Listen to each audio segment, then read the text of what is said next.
Okay, take questions here. We've got Travers family head football coach Justin Wilcox, quarterback Fernando Mendoza, inside linebacker Cade Uluave. Go ahead and raise your hand if you have a question. Oh, we've got a mic for you coming. Coach, it's been it was a tough night for you, but what was the thought behind that first where you were stopped at like the 2-yard line, and then all of a sudden you went for it, didn't get it, didn't kick a field goal? Was that kind of foreboding or what? Wasn't on the 2-yard line. It was, no, we were in the red zone. We had been moving the ball effectively, I thought, and we wanted to be aggressive. And yeah, when you don't get a fourth down play, then it's very easy to look back and say, well, we should have kicked it. We got stopped on 2 4th and shorts tonight. And to play winning football, there's times when you got to make a 4th and short, and we did not do that. So yeah, knowing what I know now, I would have kicked it. But I thought we had been moving the ball. In the first quarter, we moved the ball well. Outside of the first quarter, we did not. And so that was in the first quarter, and I thought we were moving it well and thought we had a chance to get it and get a second score.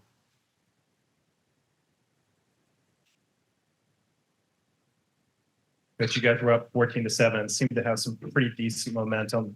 I think Texas Tech scored the last 27. Was there anything that you can pinpoint that kind of changed the momentum of the game pretty consistently from that point on? No, I mean, defensively, we didn't tackle well. We had a real hard time getting the running back on the ground. The receiver number 8 was targeted. I don't know how many times, but he caught most all of them. So we had trouble covering him.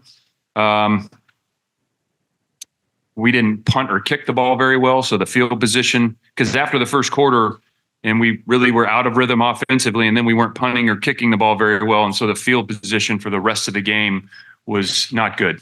So I don't know what the average starting field position was outside of the first quarter, but they had really good field position and we did not.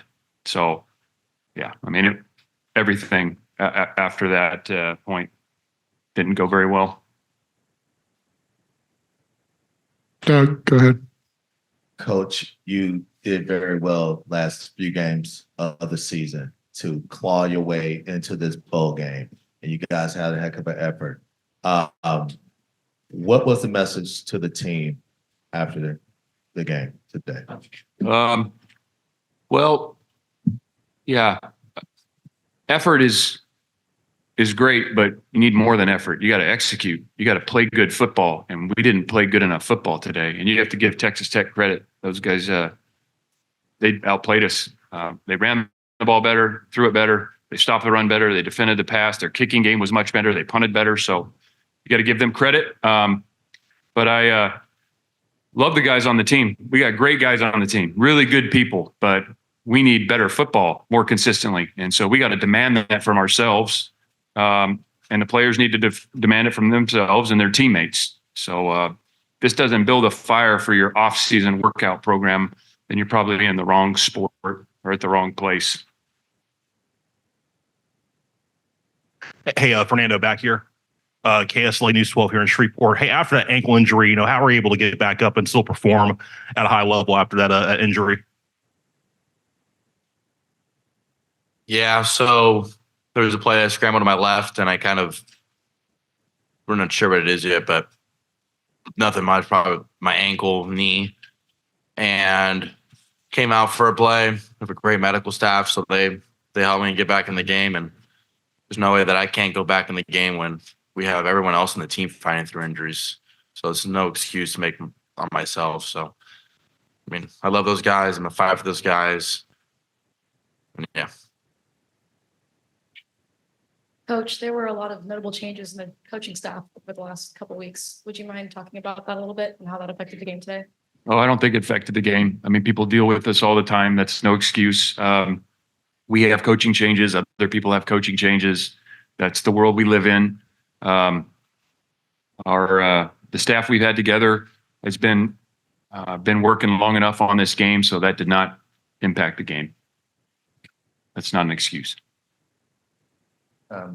Cade, moving forward as one of the young stars on this defense, what lessons are you taking from this season, from these last couple games moving forward into the ACC next year? My freshman year was, kind of a roller coaster, a lot of ups and downs, and I took away a lot from it. I probably say one of the main things I'm taking away from this is responsibility.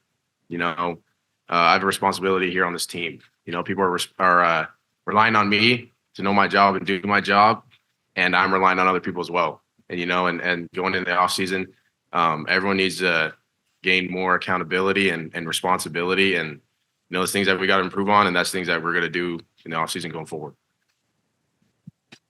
Hey, Cade back here. After the game, I kind of saw you fighting back tears a little bit. I know it's probably an emotional night, but what was kind of the first thing that kind of came to mind when the clock hit all zeros? Obviously you could say disappointment. Game didn't go how we wanted to go. At the same time, we could have played better. We could have done all this, but just grateful. As much as those were tears of sadness, these tears of joy. Blessed to be part of this team. Blessed to, go through it with these guys. But we need to just get better, and we need to improve, and that's what we're gonna do in the offseason. And me as a young freshman, and now kind of stepping up. I'm gonna take a big role and be a leader, and push this team to be better and get better every single day. Coach Tim Owens, KTA out here in town. Not the result you guys wanted, but you've been in Shreveport now for 4 days. What was your experience like coming here for the bowl game with both the bowl and the city? Exceptional. Yeah, the people here are incredibly hospitable and eager to make everything go as smooth and as well as it possibly could. So I couldn't say better things about the folks here at the Independence Bowl and the city as well. It was amazing experience, and wish we could have performed better. We have a question over here in the Zoom.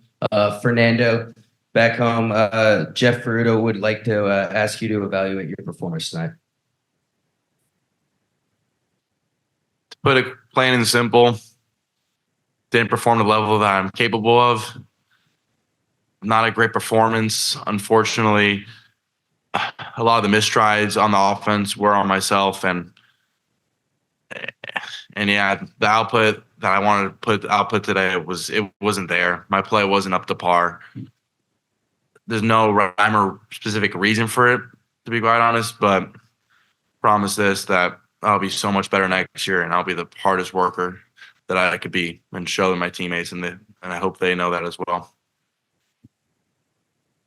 Hey, Coach, Chris back here. This is really for anyone up there. But Coach, since you mentioned the other day you were kind of the historian for the Pac-12, I know there's kind of a game to worry about, but the nostalgia kind of hit tonight with this being the final Cal season in the Pac-12.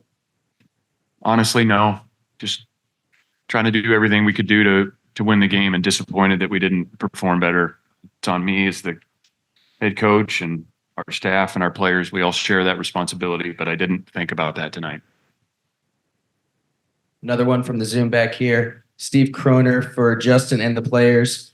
What are 1 or 2 things they'll take away from this season to build on next season? And what are 1 or 2 things where you guys must improve? Start. Takeaways from this season. I'm just grateful for the team and the brotherhood we had. We can be a really good team if we're consistent, and I feel like that's one thing that we need to work on this offseason as well. Just consistency and just like I hit on earlier, I'm a big guy on accountability and responsibility, and we're just gonna have to build in the offseason, and the offseason starts now. We got to improve those things right now and get it going. I believe the biggest takeaway from this year is belief. I know today was a very disappointing result, very disappointing performance from myself. However, the team saw how we are capable of winning high-level games, especially the last 3 weeks of the season, where we won those games with ease when we all performed as a unit. So that is one thing. We've always talked about it, but now that we've gone out there and shown that we are able to win at a high level when all units are firing. I think that gives us a lot of fire for the offseason as we have a tangible win count to look forward to, and we know we're only going to get better from here. I would say that the margins in winning and losing are so very slim. The margins between average football and good football are slim, and good football and great football are even slimmer. And you don't get second chances. You know, when the play is done, the play is done. And if you didn't take advantage of that opportunity on that given play, well, it's gone. Now you got to make the most of the next one. But we've got to do a better job of playing a little bit better and winning in those margins more often. And those margins are made up in the offseason, getting bigger, stronger, and faster, and mentally quicker, and the meeting time and the accountability to yourself and your teammates. So that's how it works. Like it's not just about the games. We know that we're going to be judged on the result, but these plays that we either make or don't make are really made all year round in how you live, how you work, how you meet, how you lift and condition and take care of your body, and how important football is to you. So we need to take another step there. We got to add, it's got to be even more competitive than it's ever been, because where we finish this year, that's not the goal. That's not good enough. So that's why this offseason, when these guys come back, there's going to be a heightened intensity to everything. It has to be, because how we finished was not good enough. Time for one final question, if anybody has one. Coach, I realized that a few guys that did something else special. Talk a little bit about that. Today was also winter commencement. And since we were on the road, we had 8 undergrads awarded their diplomas today here at our walkthrough, and we had 2 master's certificates earned. And so we had a ceremony at our walkthrough today, and they confirmed the diplomas with the provost who made the trip out here. So we're very proud of the guys. It's not easy to graduate from Cal. I mean, those guys are putting in a lot of work in the classroom, so I'm very proud of them for that. I think it's very meaningful. And we wanted to make it a special for them since they couldn't be at their commencement today. Great. Thank you, everybody.